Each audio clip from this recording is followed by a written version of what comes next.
First of all, let's talk about the Conservatives. How badly did they do in these local elections? Overall, I would say roughly as bad as the opinion polls would have led you to anticipate. That certainly means that the party is not in as much trouble as it was under John Major's leadership before 1997. And that's always been the message of the opinion poll. So on the one hand, the results of local elections confirm that the party has now hit electorally choppy waters. It is behind Labour for the first time in this parliament. It's not uncommon for governments to be behind the opposition in the middle of a parliament. The reason why we're interested on this occasion is because it's the first time it's happened since December 2019, and obviously it's happened not least in the wake of Partygate. There were, however, some bits of the results that perhaps do give the Conservatives some pause for thought. One is that in general their support did fall rather more heavily in wards they were trying to defend. And if that's something that persists through to a general election, then that is something that can do quite a lot of damage. And that is redolent of what happened in local elections before 1997. The second, and obviously it's kind of part of the same story, is that the Conservatives in particular were losing ground in the south of England. And that was true of us compared with last year, let alone with 2018. And then thirdly, they were facing a particularly strong advance by the Liberal Democrats, again, not just simply compared with 2018, but also compared with 2021, in the places where the Liberal Democrats were starting off in second place. And actually, I guess you might also want to add that, although it's still true that the impact of Brexit on the electoral geography of party support is still very, very strong. And if you compare the results this year with 2018, 2016, etc., there's still very strong pattern of the Conservatives doing better in Leave areas than in Remain areas. If you do compare it with last year, then you do find that beginning to be reversed. So the Labour Party is compared with last year, the advance is rather greater in Leave areas, the Conservative decline is rather greater in Leave areas. That's consistent with the opinion polls that basically saying that, the Conservative losses over the last 2 years, indeed throughout the last 2 years, the more volatile end of the Conservative coalition has been the Leave end. And therefore that begins to some degree have an effect on the electoral geography. But so you were still getting this impression of the Labour Party not making progress in red wall areas, failing to stop the Tories getting control of Newcastle under Lyme, which I thought they were almost bound to do. So there wasn't any obvious progress in red wall areas in terms of the results, because the comparison with 2018, if you look at the comparison with 2021, underneath the surface, then you can see that there's been something reversed, but it is with a capital S. I mean, is it fair to sort of characterise it as saying the Conservatives are losing their heartlands a little bit, and then perhaps they're in somewhat greater trouble in their heartlands? Yes. That seems to be it's a mixture. They are seemingly in trouble with both ends of their coalition. So they're seemingly in a degree of trouble where there are lots of Leave voters around. And those places are not always necessarily part of traditional Tory heartland. These are places that would have moved to the Tories in 2017, 2019. But at the same time, they were also losing ground in places that geographically would be regarded as more traditional Conservative territory, like obviously, So I think actually, if you look at the pattern of Tory losses of councils, they're virtually all south of Birmingham, and that was illustrative of a wider picture. So you can see why some Conservative MPs are going, well, are we in danger of both losing the red wall and of the traditional Tory heartland at the same time? So Labour had some good results in London. We can talk about that in a second. But first, no, hang on. There's a bit of about London, and that's just to do with the sequence of the results. Actually, On Friday afternoon, we suddenly learned the Labour Party had lost Harrow in London, and that actually now on all the figures I've got, and I've also started to do the comparison to 2021, but I've not finished it yet.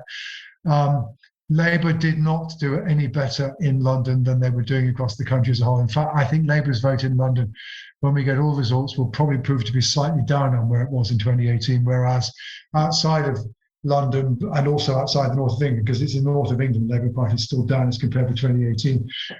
They probably gained ground slightly. So in the end, yeah, sure, London is a Labour city. Yeah, it was a Labour city in 2018. Yes, Wandsworth and Westminster went, and those are the kind of two bastions that hitherto the party had never managed to get. But actually, lots of other places where the Labour Party were in control, were defending control and are still in control. Actually, their vote share went down.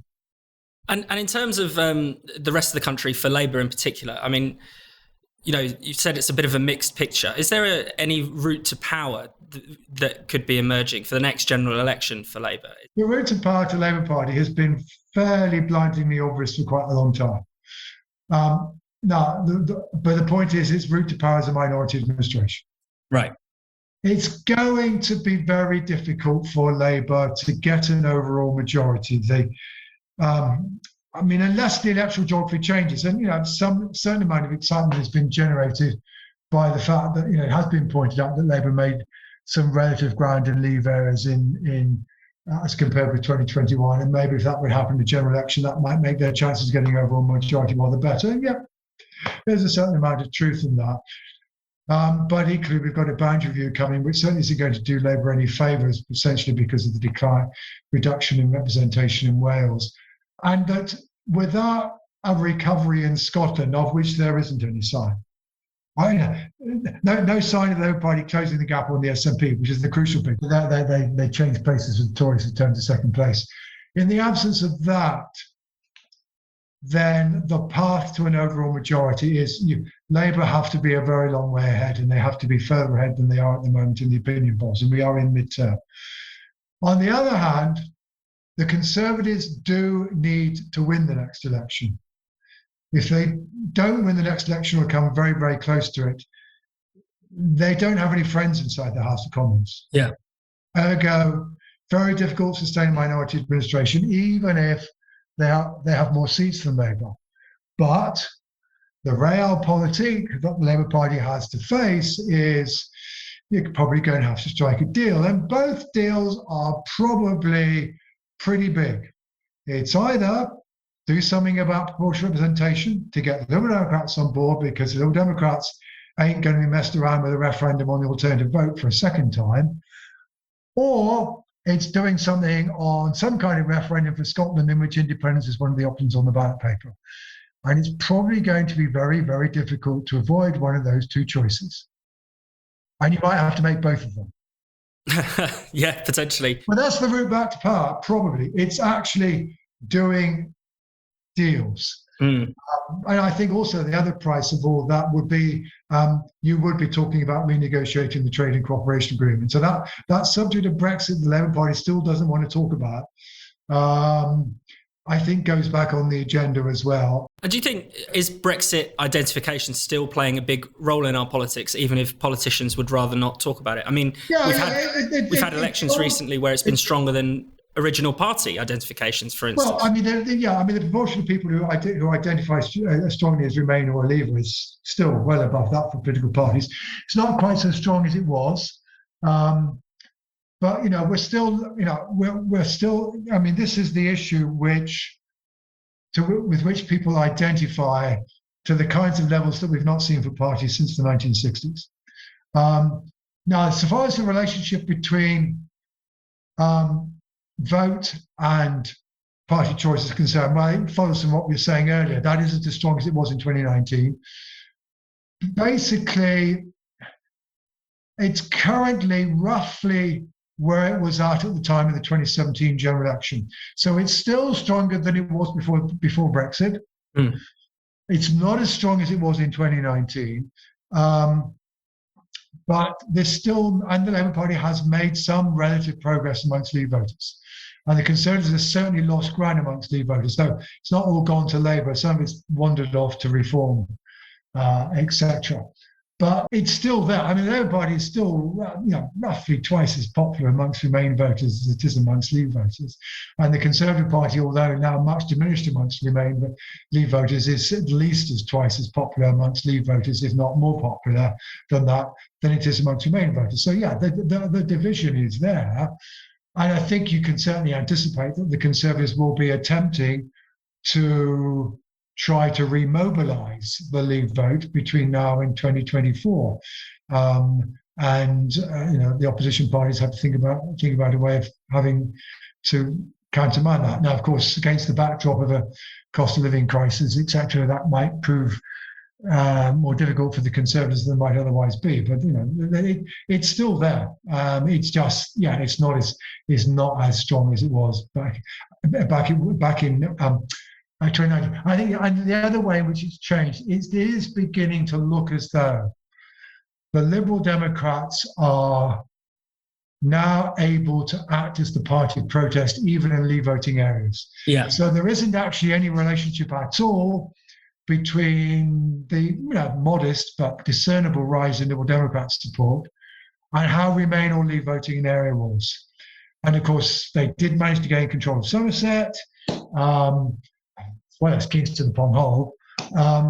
So Shropshire North was a suggestion that maybe they could now begin to act as a party of protest, irrespective of people's Brexit position, even though the party historically is very pro-EU, and it may be going back to that world. Finally, can we talk a bit about class? And there's been a quite famous sort of class realignment in British politics over the course of the last few general elections. I mean, how is that changing? Is that going into reverse? Is it stalling? Is Boris potentially squandering his chance to carve out a working class coalition? Are the Lib Dems still the kind of middle class anti-Tory party? What do you think is going on? To be honest, I've not tracked this since 2019, so I'm not going to attempt to give you an answer when I haven't looked at the evidence. Impression will do. Given that the Remain Leave divide is not as strong as it was, I would not be surprised to discover that the Conservatives have lost rather more ground amongst C2Ds than they have amongst ABC ones. But that would be something to check out. I mean, the decline in the relationship between class and vote. I mean, it starts with New Labour very much. That's a principal cause in the Labour Party. So it's not going to go all the way back to where it was in the 60s and 70s. So some of it is much longer term, but maybe some of the additional twist that's been given to it by Brexit is some of that's been ameliorated. But I mean, if I remember rightly at a quick glance, you're certainly still not looking at very much of a class divide, which was roughly true in 2019. And that's my vague memory of the last time I looked at it, but it's not something I've been attempting to track in detail over time as opposed to the Brexit divide. John Curtice, thank you so much for coming on the show. You're welcome.